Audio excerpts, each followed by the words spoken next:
Breaking: massive election scandal rocks Alabama. Now someone is headed to prison. When it comes to elections, some people will do anything to win.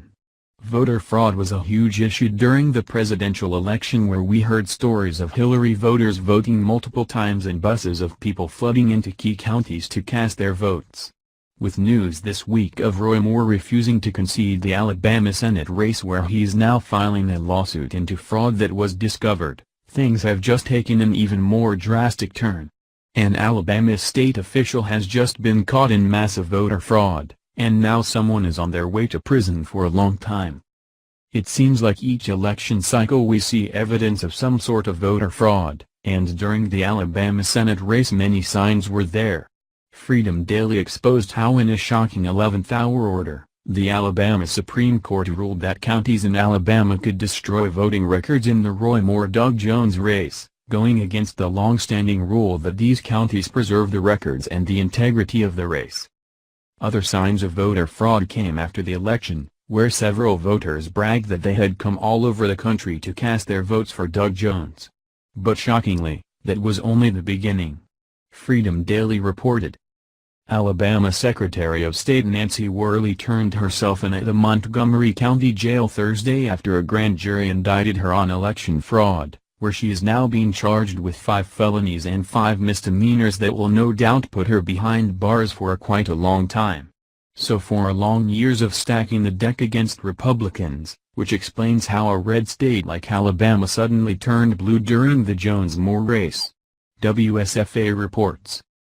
The indictment charges that Worley broke that law when she wrote a letter to her employees with the words underlined saying, "I want to ask for your support and your vote in the June 2006 Democratic primary election." She went on to say she had always requested them not to discriminate against anyone because of his or her politics, race, religion, social status. Thus she says, "If you choose to support another candidate, you have every right to make that decision without any problems from me." Worley's attorney says that last statement means employees were not pressured into contributing to her campaign, but Packard sees it differently. Aside from it being illegal, it just seems wrong for an elected official to request money or other kinds of campaign support from their subordinates because of that employer-employee relationship that could be coercive just by its very nature, he said. He points to other items Worley sent the employees, like a bumper sticker and an envelope to volunteer or request a yard sign. Packard says his complaint represents a number of workers who were reluctant to do anything about it. "I didn't have any reluctance to file a complaint because I believe it takes people standing up and doing the right thing if we expect the right things to happen," he said. Why are these rules continually ignored when they are blatantly clear? Are people really this frantic to stay in power and would be willing to break federal law to make the election go their way? After being caught in massive voter fraud, Worley is currently in hiding, refusing to go on camera. She is facing a whopping 5 felony charges and 5 misdemeanor charges. Moore is still refusing to concede the race and is now in litigation to fight the blatant voter fraud that cost him the election. Amanda Shea from Freedom Daily previously reported. It's now gone on for 2 weeks since the Republican candidate Roy Moore found himself on the receiving end of dirty politics. This was brought on by his Democrat competitor and has flat out refused to concede because of it. His determination to expose all that has been wrongfully done to him, including allegations of sexual impropriety, seems to have paid off.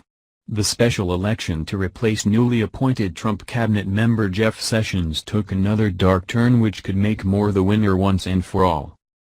Turnabout is fair play, and Moore has just brought it on now at the end of his relentless pursuit to exonerate himself from all the fraud and allegations used against him, the most controversial senatorial election of our time.